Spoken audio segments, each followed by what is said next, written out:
Hello students, अभी हम करने जा रहे हैं ICSE standard 8 maths chapter 3 exponent. Exponent की एक्सरसाइज शुरू करने से पहले हम थोड़ा उसके बारे में देख लें। अगर कोई नंबर है ए, वो इंटीजर हो सकता है या रेशनल नंबर भी हो सकता है। उसके ऊपर कोई भी होल नंबर का पावर अगर वैल्यू अगर डालते हैं तो ये पूरी टर्म पावर नोटेशन या एक्सपोनेंशियल नोटेशन में लिखी हुई कहलाती है। जैसे कि यहाँ पे 4⁵ है तो 4 को बेस कहते हैं और 5 को पावर भी कहते हैं, इंडेक्स भी कहते हैं या एक्सपोनेंट कहते हैं। ये तीनों नाम या ये नोटेशन इसको क्या बोलते हैं वो याद रखना बहुत ज़रूरी है। क्योंकि आप लोगों के एग्ज़ाम में ये इंटरनल आता है। अगर यहाँ पे 4⁵ है, इसका मतलब ये जो 4 है बेस है वो जितना भी पावर है उतनी टाइम काउंट करना है और उसका मल्टीप्लिकेशन ये आता है तो उसको एक्सपोनेंशियल वैल्यू कहते हैं। नॉर्मल लैंग्वेज में हम सिर्फ वैल्यू बोले तो भी चलता है। दूसरा है कि अगर एक्सपोनेंशियल पावर ओड नंबर है और यहाँ पे बेस नेगेटिव है तो उसका रिजल्ट नेगेटिव आता है। पर अगर वैल्यू बेस नेगेटिव है पर पावर इवन नंबर है तो उसका रिजल्ट वैल्यू पॉजिटिव आती है।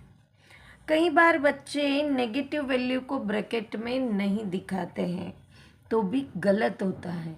यहाँ पे देखो बताया है -3 को 4 पावर, यहाँ पे भी -3 को 4 पावर है पर दोनों का मतलब एक नहीं होता है।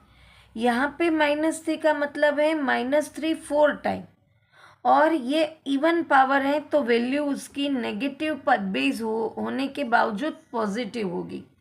जबकि यहाँ पे इसका मतलब ये है कि ये जो 3 है वो पॉजिटिव है और उसके आगे नेगेटिव साइन लगी हुई है तो वो वैल्यू नेगेटिव गिनी जाएगी इवन पावर होने के बावजूद, तो फिर वो गलत हो जाता है।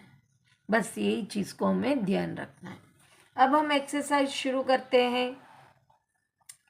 फर्स्ट एक्सरसाइज में हमें बताया गया है, फर्स्ट क्वेश्चन में हमें बताया गया है express each of the following in exponential notation. मैंने आगे ही बताया था इसको एक्सपोनेंशियल नोटेशन में लिखा हुआ कहते हैं।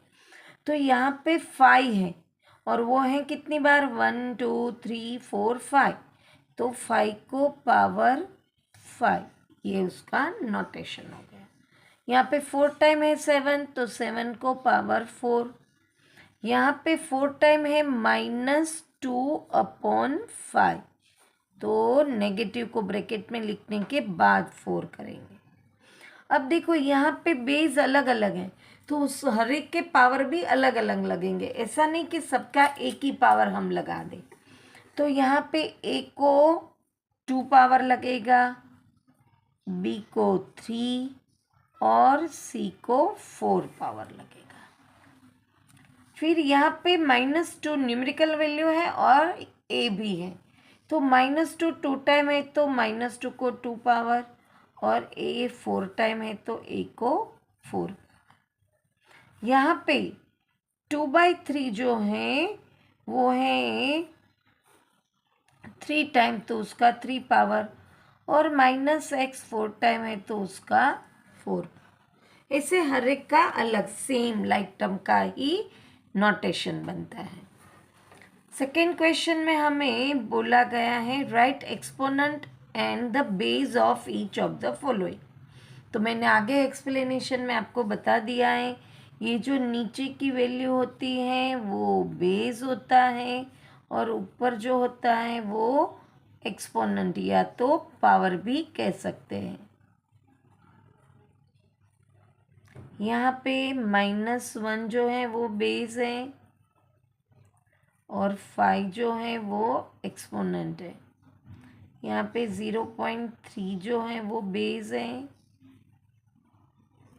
और 7 पावर भी कहा जाता है।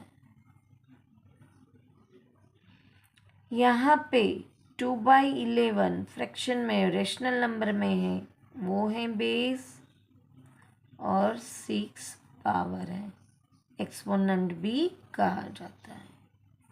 यहाँ पे 10 बेस है और 4 पावर है। यहाँ पे -1 बेस है और 10 पावर है। आई होप आपको बहुत अच्छे से क्वेश्चन 1 और 2 समझ में आ गया होगा। वापस मिलते हैं नेक्स्ट क्वेश्चन के साथ। Till then bye bye students.